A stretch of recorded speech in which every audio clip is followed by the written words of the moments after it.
জোরে বলেন। দুই মেজবানের কর্মকাণ্ড দেখে আল্লাহ হেসে দিছে, সুবহানাল্লাহ। দুই মেজবান, এই হাদিসটা মন দিয়ে শুনেন। বুখারী শরীফের হাদিস, 3798 নাম্বার হাদিস। এই হাদিসটা একটা আশ্চর্য হাদিস।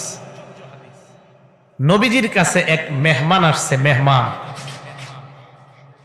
মেহমানকে মেহমানদারি করানোর জন্য আল্লাহ নবী খাবার তালাশ করতেছে, নিজের বাড়িতে মেহমানদারি করবে। আল্লাহ নবী বাসা ইলা নিসাইহি, উনি ওনার বিবিদের কাছে পাঠাইলেন, গিয়ে দেখো আমার বিবিদের ঘরের মধ্যে খাবার আছে কিনা, আমি মেহমানের মেহমানদারি করতে চাই।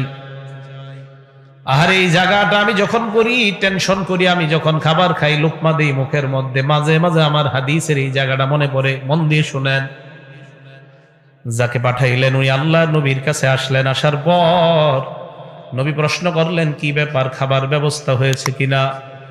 ওই সাহাবা জবাব দিলেন, ইয়া রাসূলুল্লাহ, আপনার সব বিবিরা জবাব দিয়েছে, মা মানা ইল্লাল মা, আমাদের ঘরে পানি ছাড়া কিছু নাই। কারো ঘরে পানি ছাড়া কিছু নেই।